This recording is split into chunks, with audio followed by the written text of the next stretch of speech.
When I was 13, I wanted to be Margot Fontaine and Linda Evangelista. Dreams are very cheap. When I was 23, I had an events company producing shows with dancing models. It was the early 90s, and it wasn't a very stylish time in Auckland, New Zealand. When I was 33, I'd graduated from drama school, I'd given up on trying to produce meaningful theatre, and I found myself making small films, pregnant, and furiously writing my still-to-be-finished, award-winning romantic comedy. At no stage, however, did I ever imagine that I'd be standing here talking to you about my sustainability journey within the performance-based production industry, which is now my passion and my business. I've heard this to be true of women, and that is that when we start rearing our children, we start to recognise that our place, our community, our land and our lives may not be as good a quality for our babies in life as it was for us. Click. There we go. Therefore, about this time, I started to notice more and more as I went to work that within my industry of events, movies, sport, theatre and rock and roll, all was not well. But let me first set the scene. What is an event? It's a bringing together of people for a happening. But what do we do there? Click. We buy stuff, we make stuff, and historically we throw it away. We bring people together and then we send them home again. Most events exist as a result of entertainment or education in business, culture or sport. And some of these are massive productions. Just think about the Olympics, for example. This is a multi-billion dollar industry. It's resource intensive and waste producing. And at that time in 2007 in Sydney, Australia, no one seemed to be doing anything much about it. As you may have noticed, I'm not from these parts, and this to a degree made my problem a little more difficult. I come from the land down under, a country who gets so much sunlight that if captured it could power the entire country for all its energy needs. A country who has a newly introduced but very unpopular carbon tax. However, a country where mining is the backbone of the economy.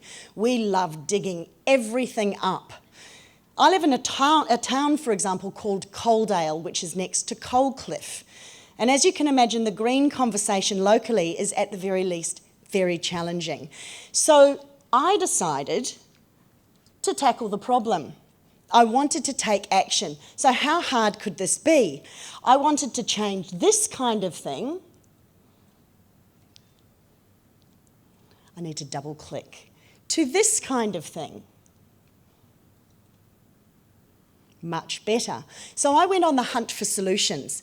Interestingly, I could not find one local solution that could either help me or anyone that could help me find any information.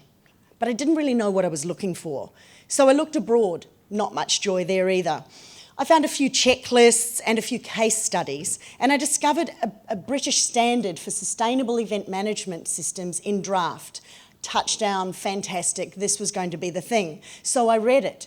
I hadn't a clue what it meant. I did not understand it. In this industry, or my industry, if it isn't easy to understand or easy to use and isn't affordable, it's not going to get a look in.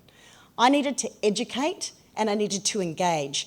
So I began to ask a lot of questions. I learnt how to use Excel. I made spreadsheets galore. I talked with environmental consultants. I actually had to go and meet some first. I had never met one before, I don't think, at that stage.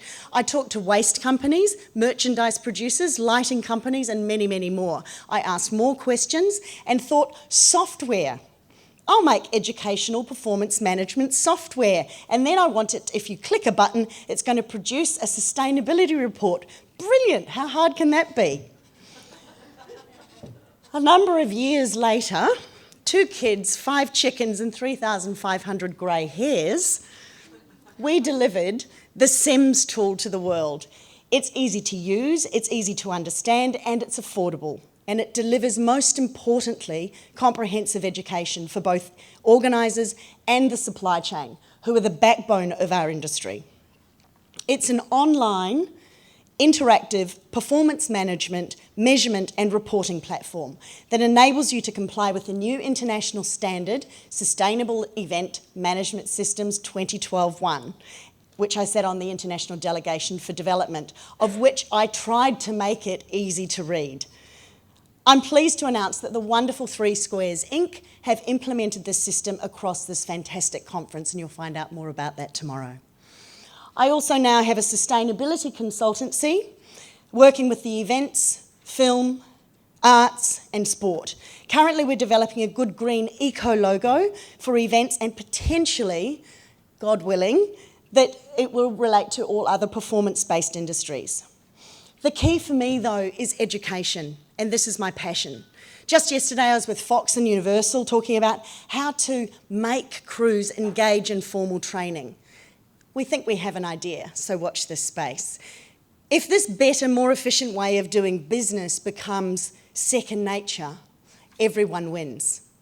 My aim is to speak to as many business owners, event producers, event owners, event contractors, and now sports, arts and screen owners and producers to help them think just a little bit harder about the wonderful opportunities that exist with a more sustainable business model. I'm in the business of entertainment at heart, so why not create 1 million super green heroes? Thank you so much.